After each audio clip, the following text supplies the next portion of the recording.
The morning the Larder fleet came back, I was walking the eastern edge of Grid 7, checking the soil probes the way I had every morning for 11 years. That is how I want to begin this account.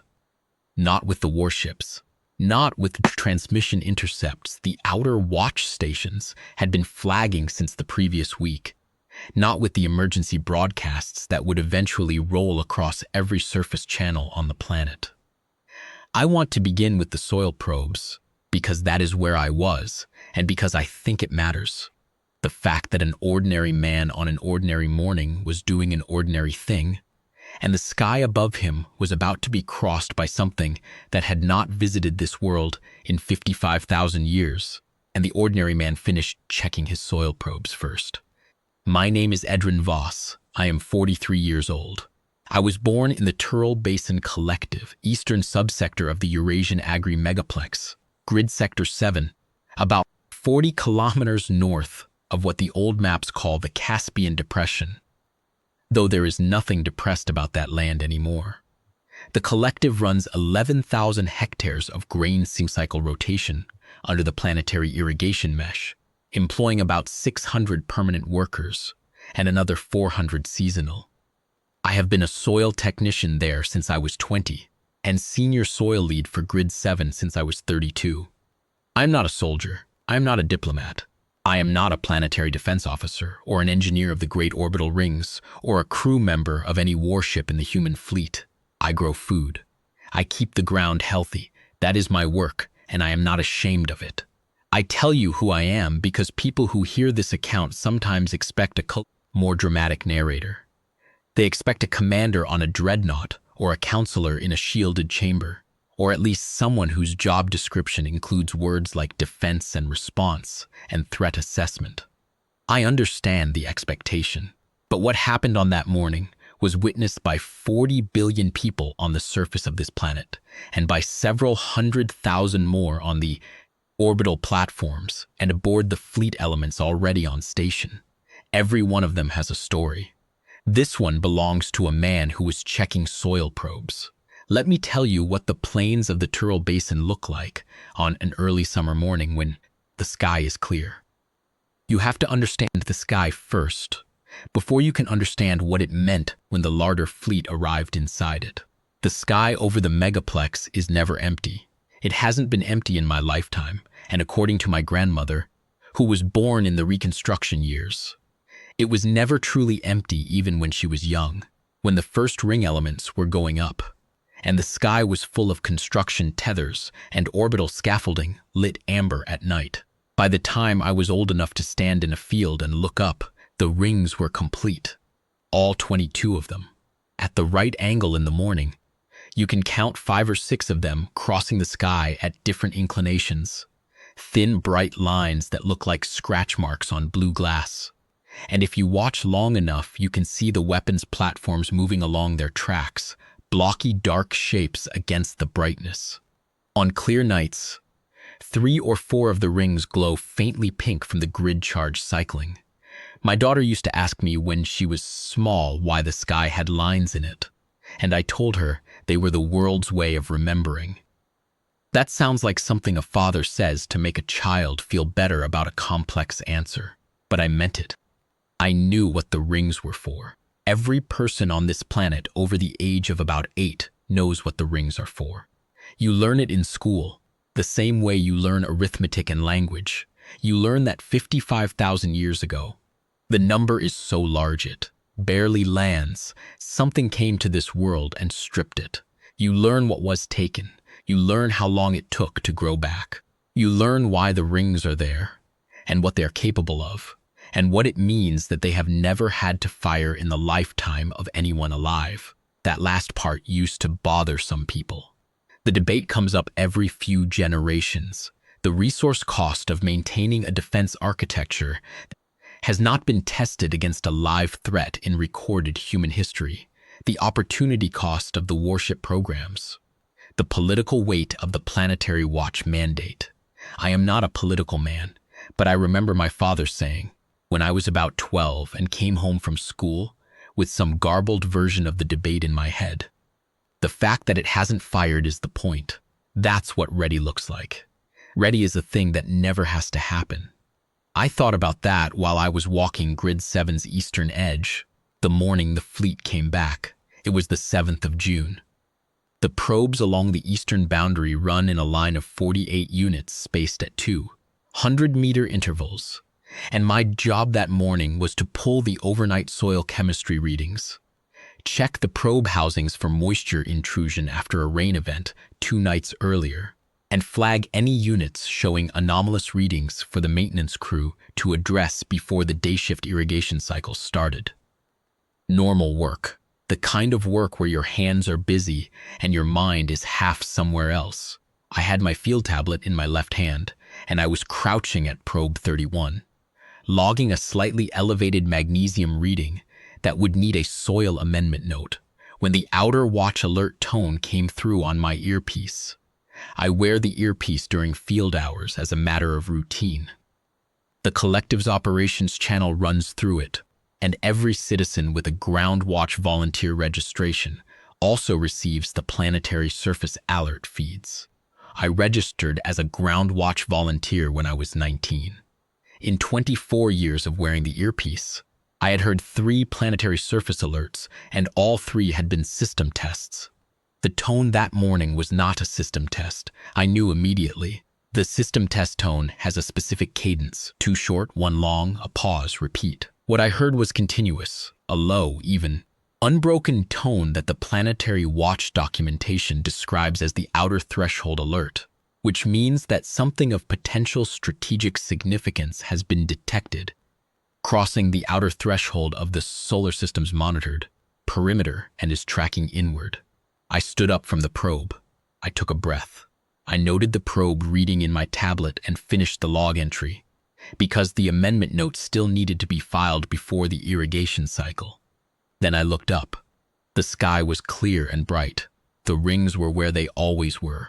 One of the weapons platforms, a Type 14, running the 3rd ring's daylight track, was crossing the sky from southwest to northeast, visible as a dull rectangular shape trailing a faint heat shimmer from its drive arrays. It moved the way it always moved. Nothing about it had changed. The rings hadn't changed. The morning light on the grain crop to my west was the same pale gold it had been 10 minutes ago. But the continuous tone was still in my ear, and in the distance, maybe 8 kilometers to the north, I could see the collective's operations tower, a 40-meter communications and coordination mast that goes back to the early expansion years. And its secondary beacon was cycling. Green, amber, green, amber. That's the general muster signal for surface personnel. Come in from the field. Check in at your sector station. I filed the amendment note for probe 31. I checked probes 32 through 34 quickly because they were close and the readings were clean. And then I walked back toward the sector station at an unhurried pace. I want to be precise about that. I did not run. I know that sounds strange, given what was happening, but the defense architecture of this planet has been maintained for 55,000 years precisely, so that no one on its surface needs to run when something comes through the outer threshold.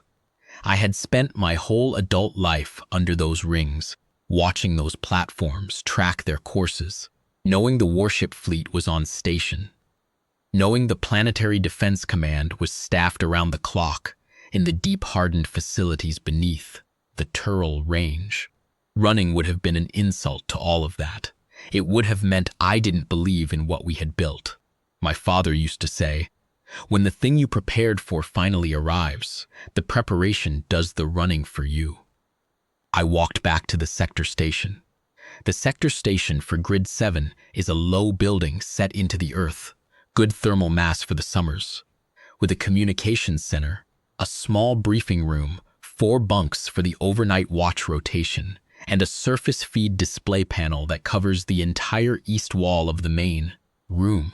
When I came through the door, 3 of my colleagues were already there. Marin Okel, our hydro lead, was at the comms console, headset on, not speaking, just listening.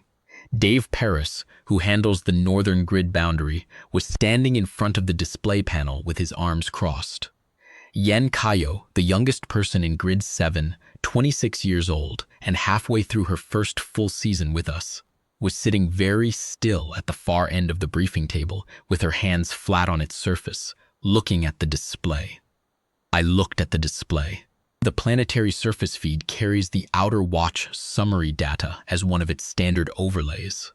A simplified strategic picture that shows the solar system's monitored volume and flags any inbound contacts. It is not the full military picture. It is the public feed, the same data that goes to every citizen surface terminal on the planet, but it is enough to read. The contact was flagged in the outer system. Multiple elements. The count was still being resolved, but the preliminary mark read inbound formation and the size indicator was in a bracket I had never seen on that display before. Not one ship, not 10, not 100. The preliminary count, still updating as the Outer Watch stations refined their sensor picture, was in the range of 600 distinct elements, with the system still flagging additional contacts as the formation resolved out of the outer dark. I sat down at the table. None of us said anything for a few minutes. The alert tone in my earpiece had been replaced by the Planetary Watch broadcast, the calm recorded voice that reads the public emergency information for surface populations. It was saying what it always says in the first phase of a threshold alert.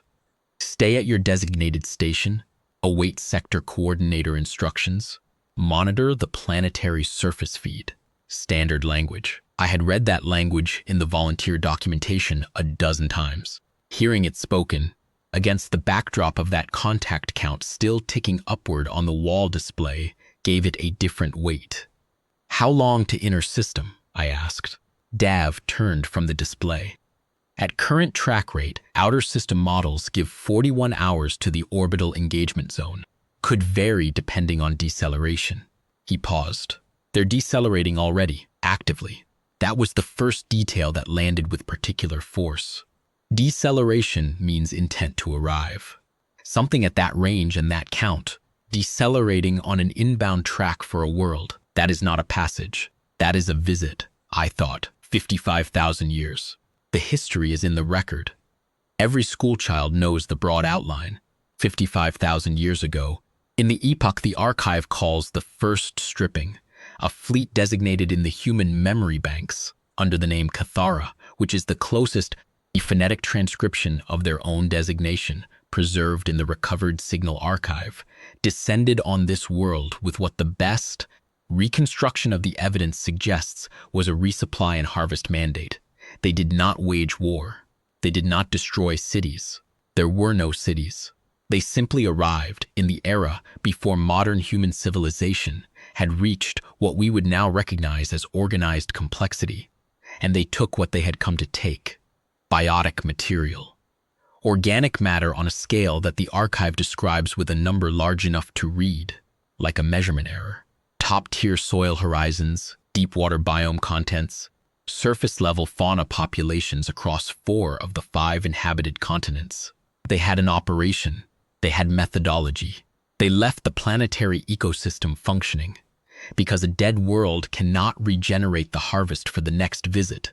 But they left it stripped at the margins in ways that took tens of thousands of years to fully recover. And then they left. The record after that point, from the human side, is fragmentary until the beginning of organized written history. What is not fragmentary is the memory, not genetic memory in any mystical sense. I mean institutional memory. The oldest surviving human organizational texts in every archaeological tradition that predates writing carry the same category of mark, a preservation directive, a record of something that came from the sky and took, a mandate to remember, formalized into ritual before it was formalized into law, carried forward through every period of human history, sometimes underground when governments suppressed it, sometimes open in the heart of state doctrine, but never lost. Every civilization that has risen on this planet in the last 50,000 years has known. They haven't always known the details. They haven't always agreed on the interpretation, but the core fact survived. Something came. It took. It will come back. The Planetary Defense Mandate, in its current form, dates its formal institutional origin to the Reconstruction Accords of 11,000 years ago. But the mandate is far older than that. The Accords simply codified into planetary law what had already been practiced for 30-odd thousand years. Remember, prepare, maintain. Do not let the world be stripped again. By the time of the Reconstruction Accords, the first orbital ring was already 80 years into construction. By the time I was born, 22 rings circled the planet. The warship fleet numbered in the hundreds. The weapons platforms had been cycling their maintenance logs for longer than any continuous human dynasty in the record. And the food reserve, the thing the kethara came for, the thing we had always understood they came for, had been accumulating under planetary lock in the deep cold vaults beneath 6 continents for 6,000 years. 60 trillion tons of sealed, documented, categorized biological material, grain, seed stock, protein reserve, biome archive samples, the full regenerative library of everything that had ever grown on this world's surface. Not to eat, not primarily, to answer a question. The question the kethara would ask when they came back was, is there still something worth taking? We had spent 55,000 years making sure the answer was complicated.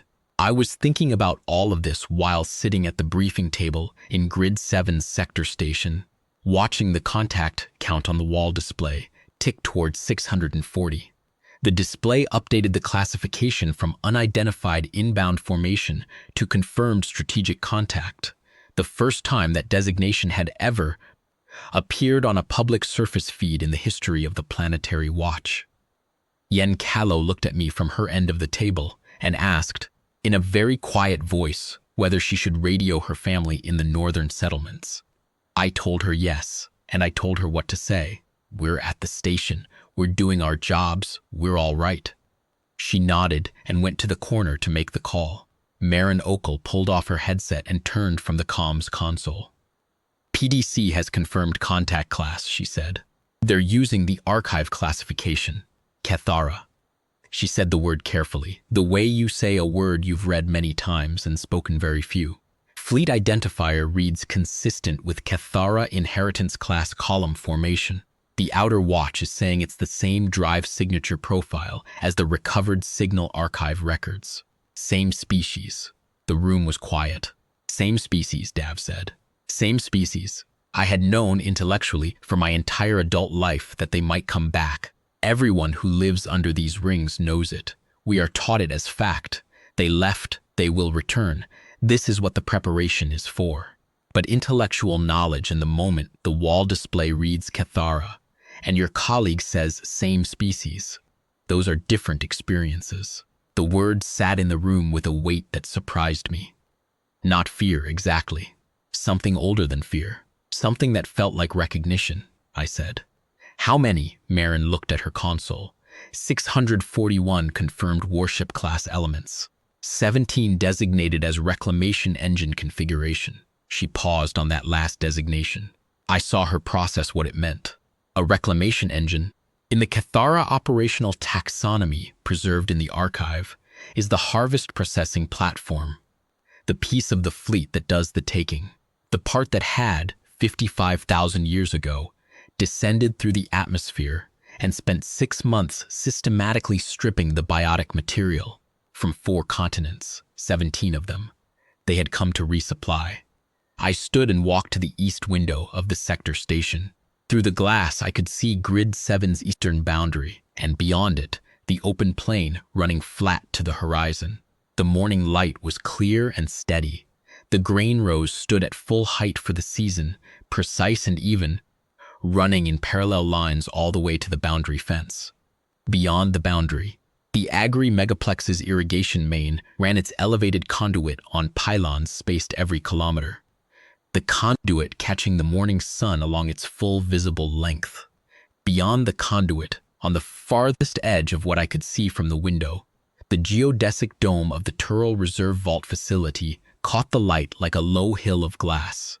The surface dome over one of the deep cold vault systems, the sealed biological archive that runs 400 meters underground and holds, in its categorized cold storage chambers, a precise documented tonnage of every class of organic material that grows on this world's surface. I looked at all of that and I thought, good. Good that it is there. Good that I can see it from this window. Good that when the Kethara fleet's sensors swept this part of the planet in the next 41 hours, they would find it full and documented and locked. The next several hours ran on 2 tracks simultaneously. On the surface, the collective went to stand-down operations.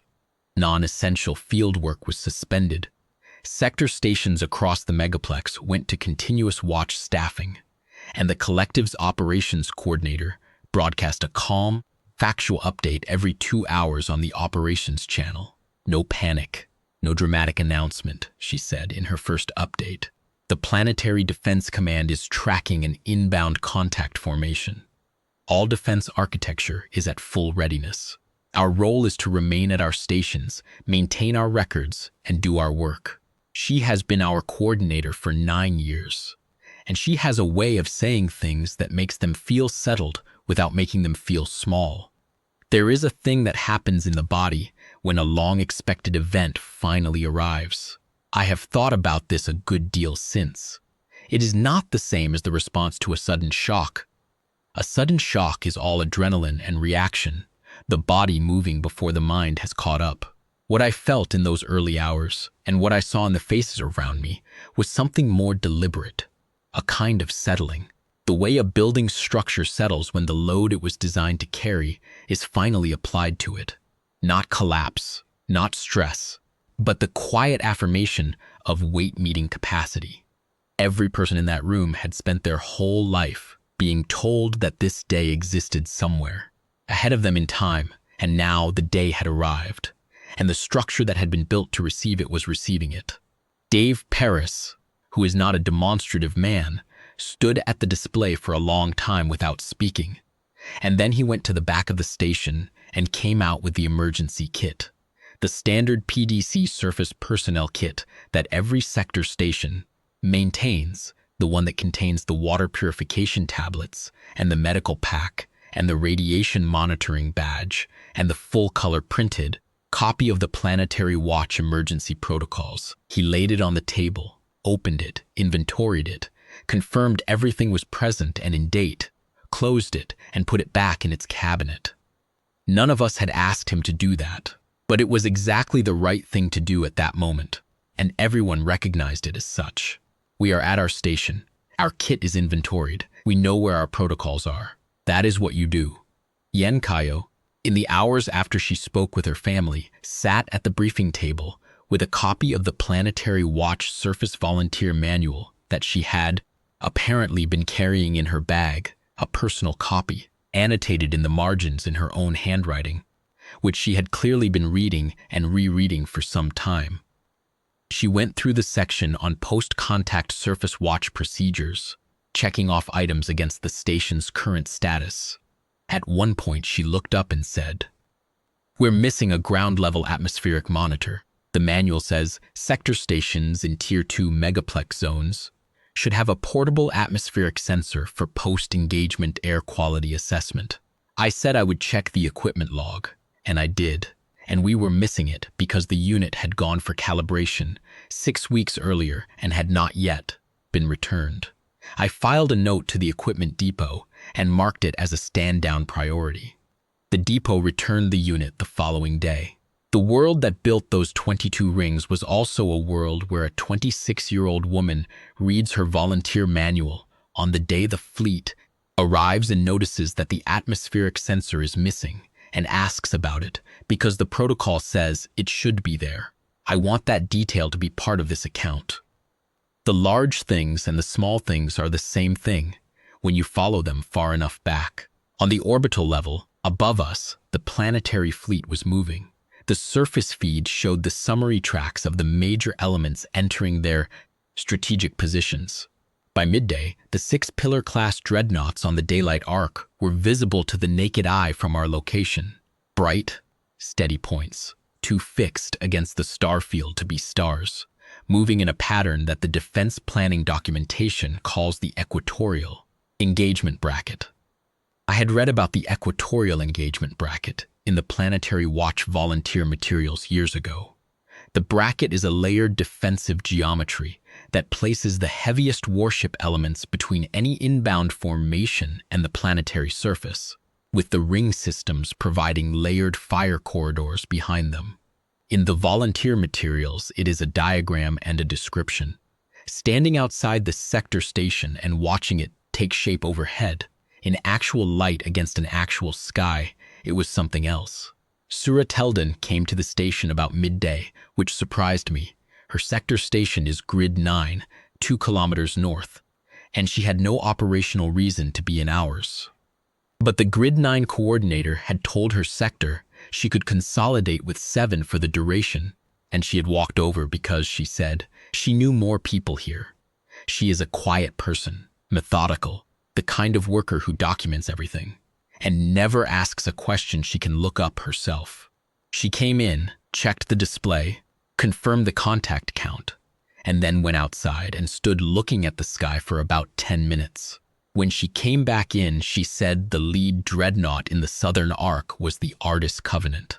She had memorized the positioning plan from the PDC Public Document Library when she was 14. She wanted to understand what would happen when the day came. I asked her, "Did you always think it would come?" She said, "My grandmother thought so." She said every generation either believes it or doesn't. The ones who don't always seem a bit surprised when the believers turn out to be right. I thought about that for the rest of the afternoon. The Kethara fleet crossed the outer planetary ring perimeter at the 38-hour mark, earlier than the initial model had projected because their deceleration profile had leveled off.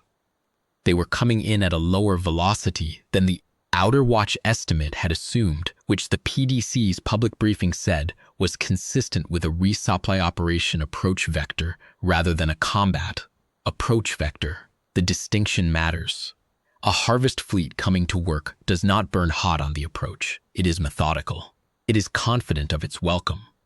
The confidence, I suspected, would not survive contact with the opening of the record. The fleet halted at the inner ring perimeter. 641 warship-class elements and 17 reclamation engines, holding position at 60,000 kilometers from the surface. At that range, on a clear night, you could theoretically see the largest element with magnification. Several people in the station had brought optical equipment. I borrowed Dav's scope and looked, and found one of the larger shapes, a block of occluded light against the stars. Not moving the way anything natural moves at that range, steady in a way that spoke of powered station keeping. I did not look for long. The fact of it was enough. The details could wait for the archive. The kethara hailed us at the 23-hour mark of their hold position. The transmission came through the archive-recovered signal band. The PDC had maintained a continuous signal band monitor on the kethara frequency profile for 300 years, cycling its receivers on automated watch. And when the transmission arrived, it was captured at 4 simultaneous receiving stations and forwarded to the linguistic team within minutes. The public feed carried the notification that a transmission had been received and was under translation. The notification sat on the wall display for 4 hours before the partial transcript appeared. In that 4 hours, the sector station was very quiet. Marin made coffee twice, and no one commented on it. Dav ran through the Grid 7 overnight irrigation schedule and identified 3 valve sequences that would need manual overrides during the stand-down period. And we went through them together in the way you go through routine work when routine work is what you have available to do. Yen had spoken with her family in the northern settlements and told me they were well and that her mother had asked her to come home. She had told her mother she was at her station and her station was where she would stay. Her mother had understood, she said. Her mother had said, "Good, come home after, good." I keep hearing that word in the accounts people give from those days. It is the right word. It is the only word that does what it needs to do. The partial transcript appeared on the public feed at approximately 3 in the morning. Local. Most of us had not slept. The transcript was brief by design. The PDC's translation team published what they had with high confidence and held the rest for further verification. What was published was enough. The Kethara Inheritance Fleet, operating under the mandate of the Kethara Lineage Authority, had returned to the designated resupply world, cataloged in the inheritance record as Larder Primary. They were requesting confirmation of resupply availability and initiating standard reclamation protocol. Larder Primary. That phrase moved through the station like something physical. Marin said it once, quietly, reading it off the display. Nobody repeated it. Nobody needed to. Every person in that room had grown up knowing that name, the name the kethara had given this world before humans had written. Language before we had cities, before we had organized anything beyond the basic structures of survival. A name that said, "This place belongs in the taking column of our accounts. This place is a resource we return to when we need replenishing." We had spent 55,000 years changing the category. The PDC's formal response took 11 hours to prepare. I know now, from the public record, that there was deliberation in those 11 hours. Not about whether to respond, not about terms or negotiation, but about sequence. The response team understood what the response needed to accomplish. It was not a military communication. It was a demonstration.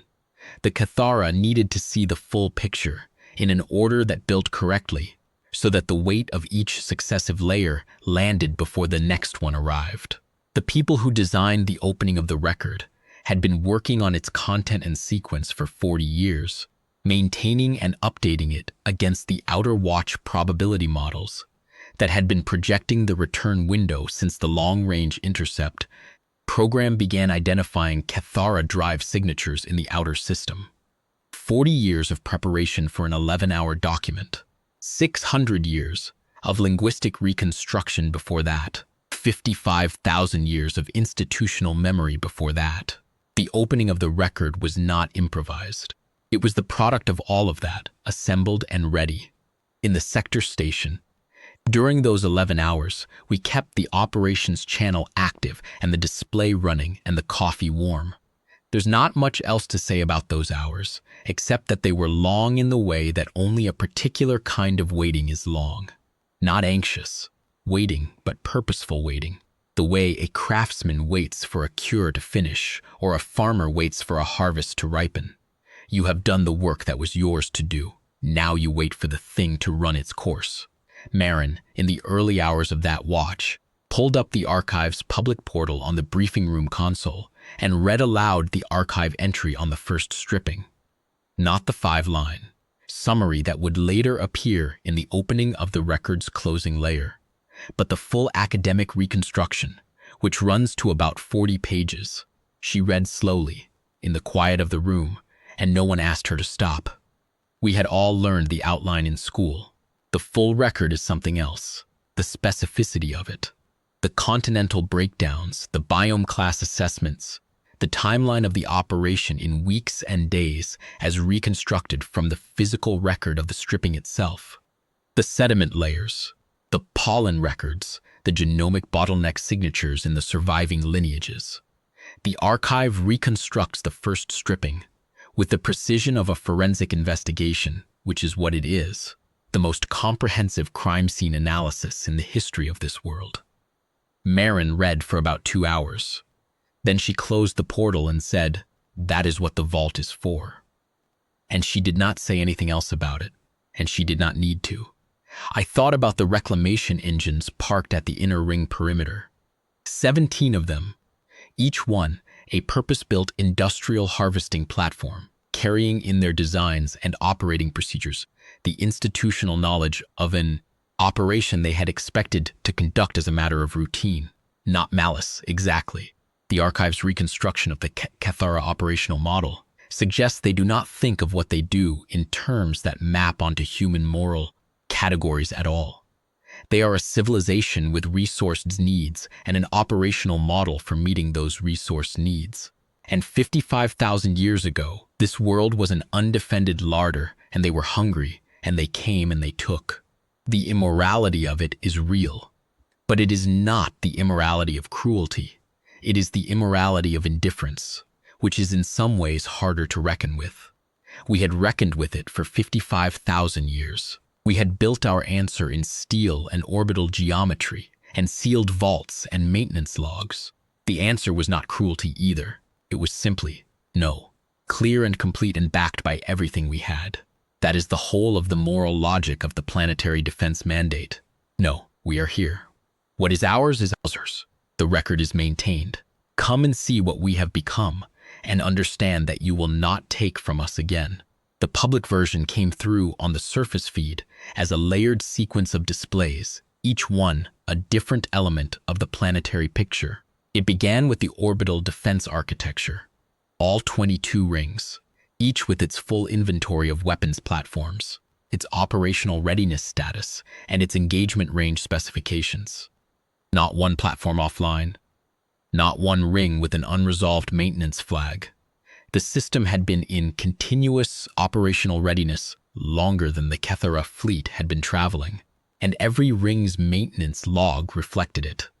The log summaries were included in the transmission to the fleet, not as bureaucratic detail, but as proof of continuity. We did not scramble this in 41 hours. This has been here, maintained, staffed, and ready for the full duration of your absence. Then the warship fleet inventory.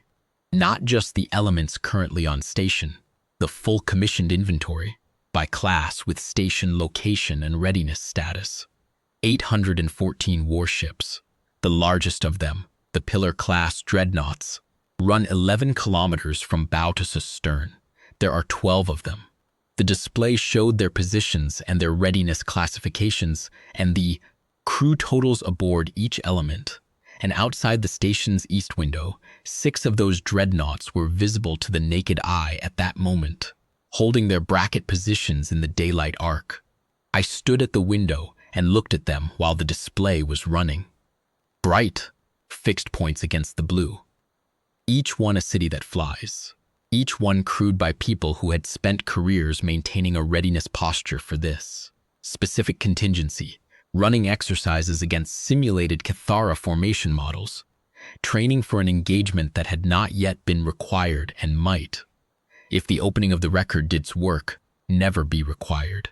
I thought about the crews aboard those 12 ships, the men and women who had trained for this for decades and were now holding station at the edge of the engagement zone, watching a contact formation 600 times larger than any fleet element they had ever operated against in a live scenario, and holding, just holding, because the orders were to hold, because the defense architecture said hold, because 55,000 years of preparation said, you do not need to be the first thing they see. Let the record speak first. The discipline required for that is not small. I want to name it plainly. Then the food reserve inventory. I think this is the layer that carries the most particular weight, for obvious reasons. The vault inventory by continent, by category, by mass. 60 trillion tons. The deep cold facility network, the vault access infrastructure, the monitoring systems. The inventory records continuous for 6,000 years. The planetary lock status on every vault network, sealed. Planetary authority hold, logged, documented, categorized, and unavailable for resupply. Not because we had hidden it, because it was ours, and we had decided it was ours. And the decision had been maintained for 6,000 years against the possibility of exactly this moment.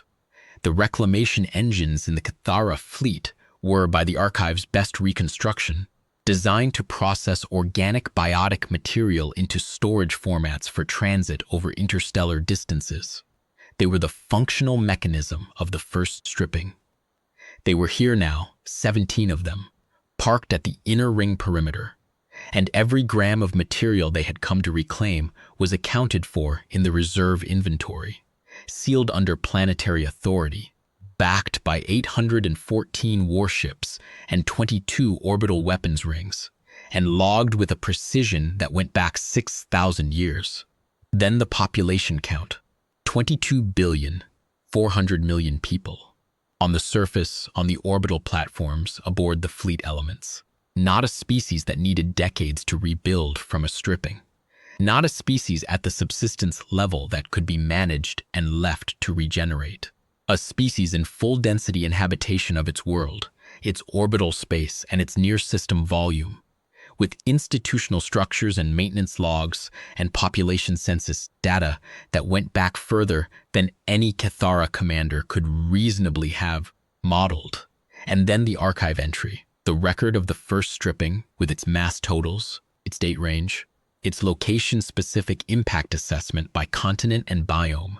5 lines of data, clean and flat on the display, describing what was taken from this world 55,000 years ago. The archive entry that had been maintained in various forms through every civilization, every catastrophe, every rewrite of human political order for all of those years. Still there, still precise. The debt, recorded to the last gram, never written off, never reclassified, never permitted to fade into the general noise of deep history. Just there, waiting to be shown to the people who created it. The kethara fleet went silent for 8 hours after the transmission was received and acknowledged. I spent most of those hours in the sector station. People slept in shifts. The bunks in the back were used for the first time in years, and the rotation was loose and informal. People sleeping when they could, and watching the display when they couldn't. I slept for about 3 hours in the mid-morning and woke to find Sura Teldon at the display console, running through the ring system readiness overlays with the focused attention of someone who had been waiting to see them active for a long time. I made the coffee that time. I brought her a cup and we stood at the display together, and she walked me through the ring geometry, the inclination, groupings, the weapons platform spacing along each ring's track, the interlocking fire arc coverage that the 22 rings collectively achieve at various altitude bands. She knew all of it from the public documentation. She had spent time with it the way some people spend time with music or mathematics or any discipline that rewards patient attention, she said. I always wanted to understand it as a complete system, not just the individual pieces. The individual pieces don't tell you what it actually is. I asked her, what is it as a complete system? She thought for a moment. She said, a promise that was kept. I did not have anything to add to that. Toward the end of the silence period, the 8th hour of no response from the kethara fleet, I walked out to Grid 7's eastern edge alone. The afternoon light was long and amber, the grain rows casting shadows parallel to the boundary fence. The soil probe at position 31 was still registering the slightly elevated magnesium reading from the morning, which reminded me that I hadn't yet confirmed with the maintenance crew that the amendment note had been received and queued. I checked the probe unit's housing. No moisture intrusion. The gasket was intact despite the rain event, and pulled the current reading against the morning baseline. The elevation was within the range that would self-correct with the next irrigation cycle if the amendment was applied. Normal work.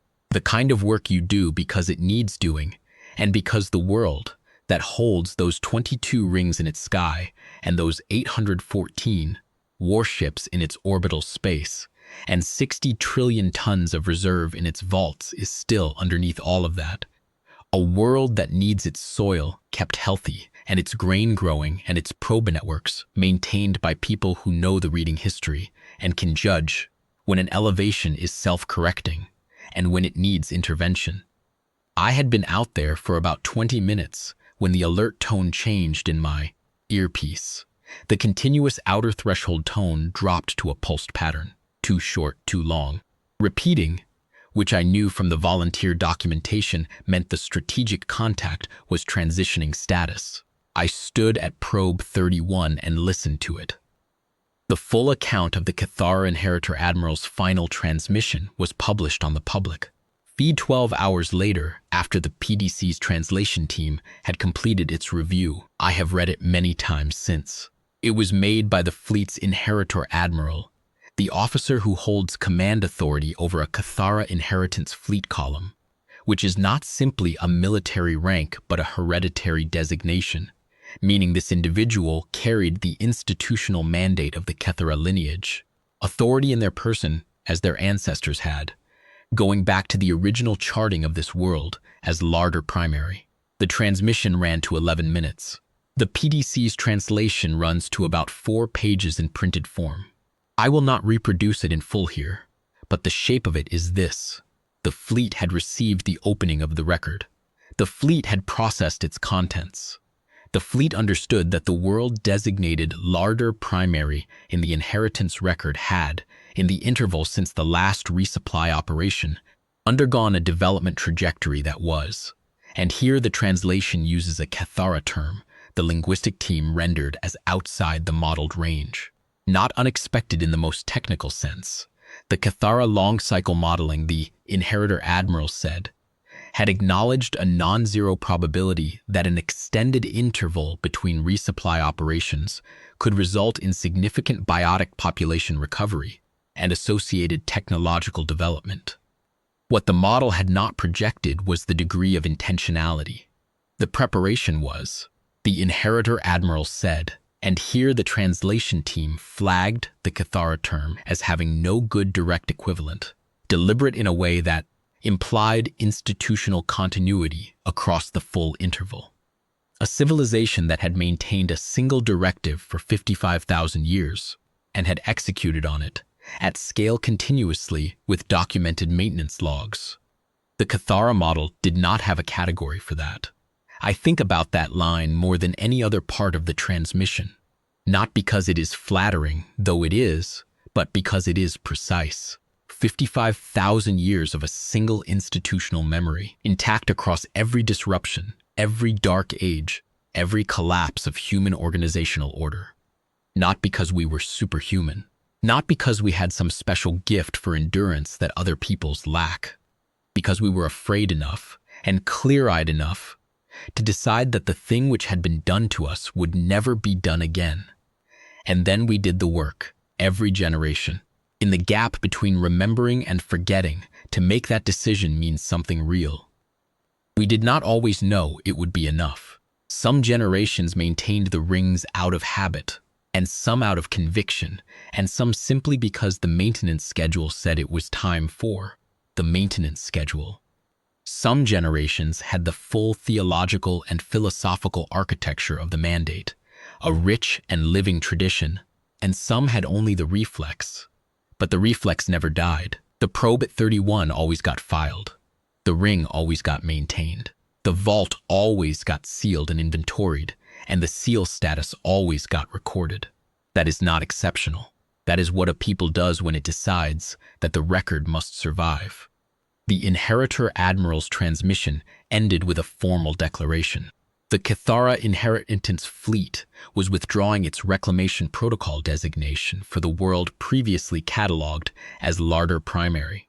The world was being recatalogued in the inheritance record under a new designation, which the translation team rendered as closed account. A world that has cleared its extraction debt through development to a level that places it outside the operational parameters of the reclamation mandate. It is, as best the translation team could determine, the first time that reclassification had ever been applied to any world in the inheritance record. There is no prior instance in the record we have access to. The kethara made the category because the existing categories were inadequate. Closed account, extracted from the ledger, no longer a line item in the inheritance record. Then the fleet turned. I was back at the sector station when the public feed showed the tracking update.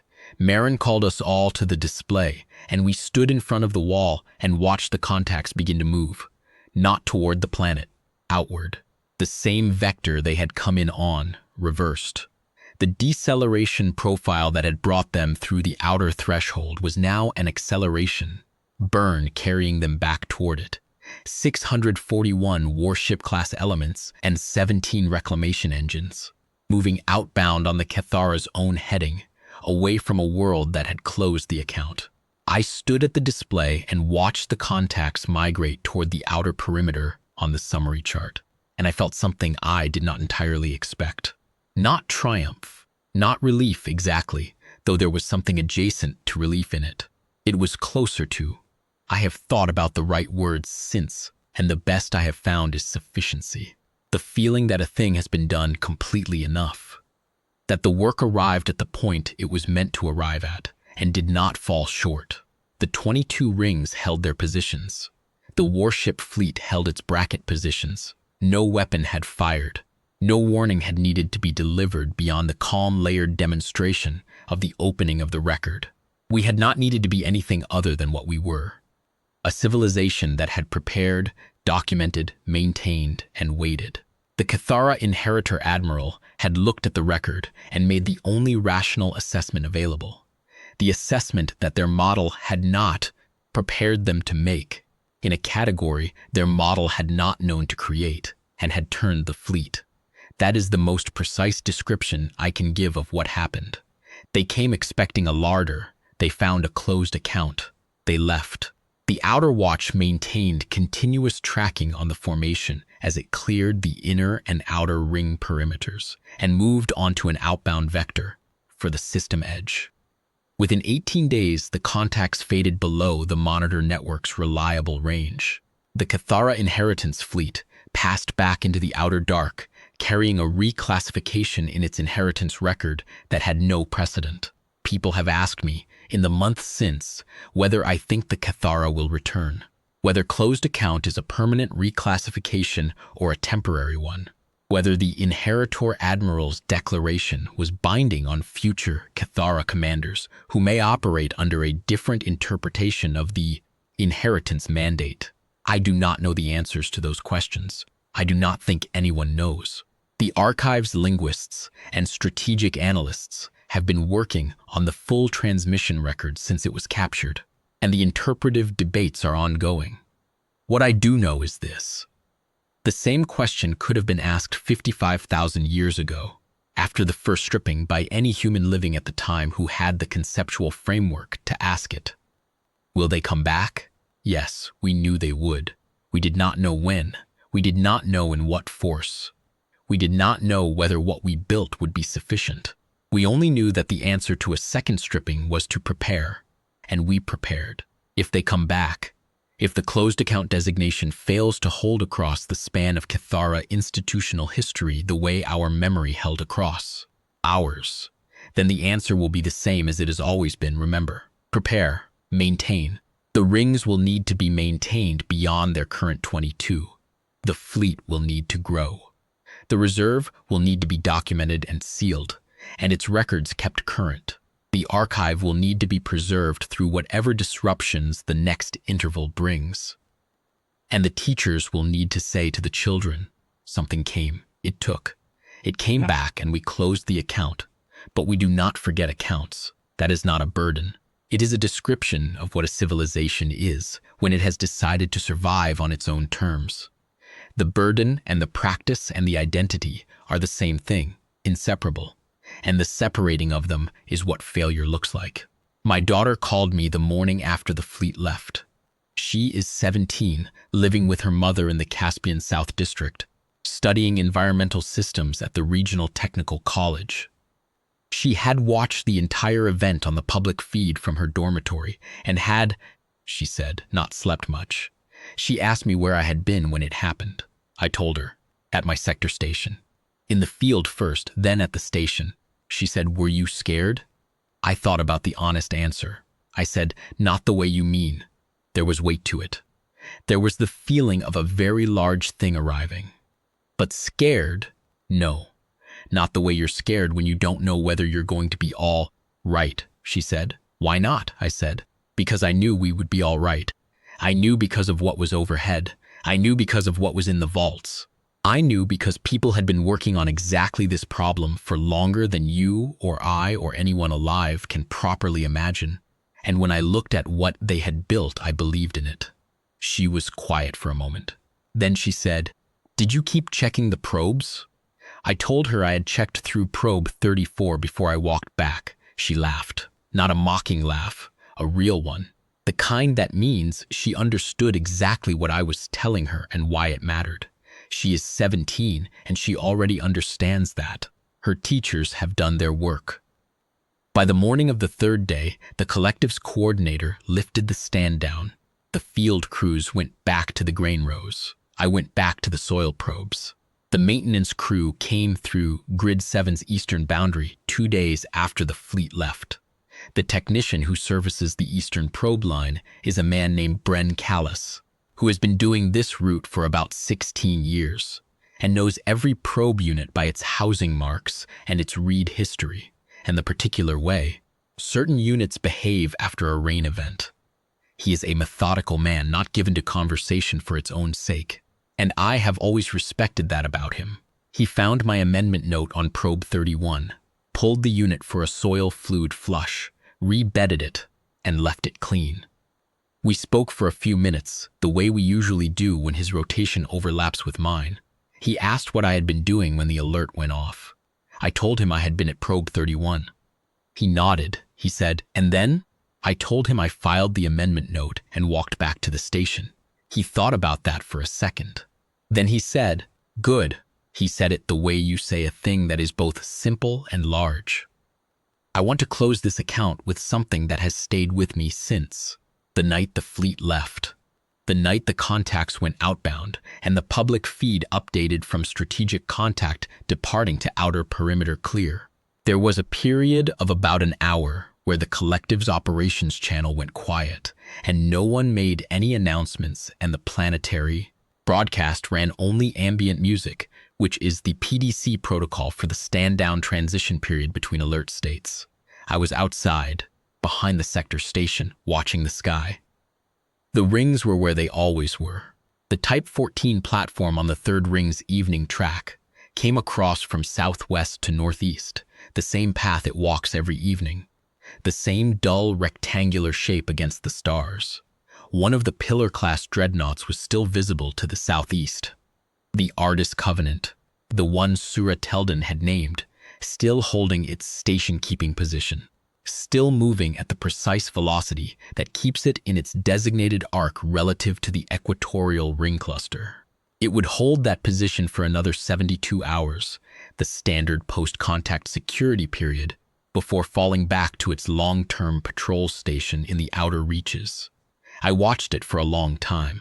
I thought about the crew aboard it, a few thousand people, living and working inside 11 kilometers of warship, keeping that machine in readiness for a moment that had, after 300 years of exercises and maintenance logs, finally arrived and passed. I tried to imagine what those hours had been like on the bridge of the Artis Covenant, the contact formation holding at the inner ring perimeter, the opening of the record going out, the 8 hours of silence, the fleet turning, the crew watching it all on their tactical displays. Weapons systems live, fingers nowhere near any firing solution, because the orders were hold and the orders were right. I think about the discipline that requires, the particular quality of readiness that is complete and genuine and never used. And I find I do not have adequate language for it. It is the highest form of the work. The readiness that is never required because the preparation that sits behind it is sufficient to make action unnecessary. The rings said, "You will not pass." The fleet believed the rings. That is the whole of it. And the whole of why the rings could be believed is 55,000 years of maintenance logs and one unbroken institutional decision. I thought about all the crews of all the 814 ships, and the platform technicians running the ring weapons systems, and the orbital ring engineers who have been maintaining the grid charge cycles since long before I was born, and the archivists in the deep facilities beneath the Tyrrell Range who keep the record clean and current, and the linguists who spent 600 years reconstructing a language from fragmentary signals, so that when the moment came we could understand what they said to us and they could understand what we said back. I thought about the teachers. I thought about all the teachers in all the years, in all the schools on all the continents, who told the story to children who didn't fully understand it yet, who said something came. It took. It will come back, and we will be ready. Who said it plainly, without drama as a fact among other facts, and trusted that the children would carry it forward. Who said it in years when the orbital construction budget was under review, and in years when the political weight of the mandate was being questioned, and in years when it was easier and more comfortable to believe the threat had passed, or had never been real. Who said it anyway? Because the archives said to say it, and because their teachers had said it to them, and because somewhere in the deep past of human, institutional memory the decision had been made that the line must not break. The children went home and grew up. Some of them became soldiers, and some became engineers, and some became archivists, and some became soil technicians in rural collectives. And all of them wore the earpiece in the field, and all of them walked back at an unhurried pace when the tone came through, because that was what the preparation required of them. And they understood what the preparation was for. The Artist Covenant's drive signature caught the starlight as it tracked east, a point of light, steady against the turning sky, not going anywhere, staying exactly where it was supposed to be. I went back inside and filed the day's final soil report. The world did not end. The harvest was not taken. The work continues. That is the whole of it, and that is enough.